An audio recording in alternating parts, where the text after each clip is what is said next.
হৃদয় কোথায়? আমি তো ভাবছি ও চলে এসছে। এই ওই তো হৃদয় চলে এসছে। সরি, আসলে লেট হতো না, ওকে পিক করতে যে দেরি হয়ে গেছে। ও হচ্ছে সামিরা, আমার ফিয়ান্সে। Congratulations bro. ও এখনো তো খাবারই অর্ডার হয়নি, তাহলে খাবার অর্ডার দিই। এখানে তো চেয়ার 3টা, আমরা তো মানুষ 4 জন। আমার শরীরটা না হঠাৎ করে ভালো লাগছে না, আমি বাসায় যাব। তোমার একটা স্পেশাল ডে আমরা সেলিব্রেট করতে এখানে আসছি, রাইট? তুমি চলে যাবো। আমার খারাপ লাগতে পারে না? নিজম 20শে সেপ্টেম্বর বিকেল বেলা আমি প্রথম এই বাড়িতে আসি। ফ্ল্যাট দেখতে যখন সিঁড়ি দিয়ে উঠছিলাম তখন আমি তোমাকে দেখি। ছোটবেলা থেকে মা বাবার শাসনে বড় হয়েছি। আমার বন্ধু বান্ধব সবাইকে দেখেছি চুটিয়ে প্রেম করতে, কিন্তু আমার জীবনে প্রেম আসেনি। আমার জীবনে যেটা এসেছে সেটা হচ্ছে ভালোবাসা। আমি প্রথম যেদিন তোমাকে দেখেছি সেদিনই তোমাকে ভালোবেসে ফেলেছি। নিজম আমি তোমার সাথে সারাটা জীবন কাটাতে চাই, তোমার সাথে বুড়ো হতে চাই। তুমি কি আমার হাতটা ধরবে প্লিজ? ইয়েস। ওয়াও, রাতুল ক্যান্টিটা পরাই দি। এরকম তাড়াতাড়ি করো, আর সবাই তো ওয়েট করছে। আলহামদুলিল্লাহ। হ্যালো। তোমার কি আজকে একবারও হৃদয়ের সঙ্গে দেখা হয়েছে বা কথা হয়েছে? না তো। আরে অফিস থেকে এসে তো রুমে পাইলাম না। ভালো হয়তো ছাদে আছে, ছাদেও নাই। বাসার আশেপাশে খুঁজলাম, সেখানেও নাই। কতক্ষণ ধরে ওকে ট্রাই করছি ফোনে, ফোনটাও বন্ধ। না, আমার সাথে তো কোনো কথা হয় নাই।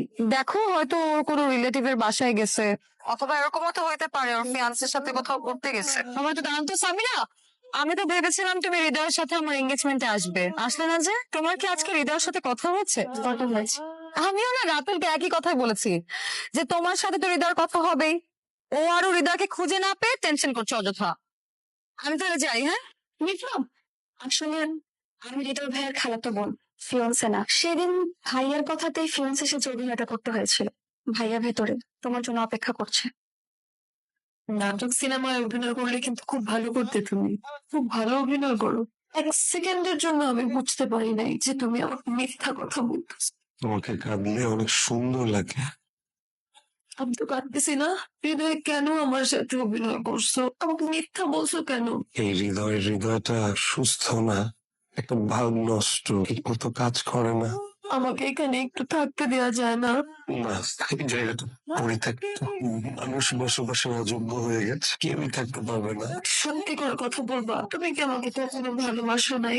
20শে সেপ্টেম্বর বিকেল বেলা অফিস থেকে ফেরার পথে আমি প্রথম এই বাড়িতে আসি ফ্ল্যাট দেখতে। ফ্ল্যাট দেখতে যখন সিঁড়ি দিয়ে উঠছিলাম তোমাকে প্রথম দেখি। এমন ছোটবেলা থেকে না বাবা মায়ের শাসনে ছিল। পড়াশোনার অনেক চাপ ছিল। আমার বন্ধু বান্ধব সবাইকে দেখেছি চুটিয়ে প্রেম করতে। আর আমি ভাবতাম কবে আমার জীবনে একটা প্রেম আসবে। আমার জীবনে কোনো প্রেম আসেনি, এসেছিল ভালোবাসা।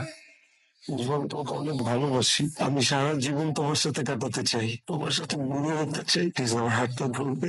সেদিন রাতুলের সে কথাগুলো তোমার ছিল, তাই না? আমি তোমাকে ছাড়া থাকতে পারবো না। আমাকে কষ্ট দিয়ে এভাবে চলে যাও না। আমি তোমাকে নিয়ে বিদেশ চলে যাব। বিদেশে গিয়ে তোমার ভালো ট্রিটমেন্ট হবে, তুমি সুস্থ হয়ে যাবে। তুমি দেখো, তোমার কিচ্ছু হবে না, সব ঠিক হয়ে যাবে। হৃদয়, হৃদয়।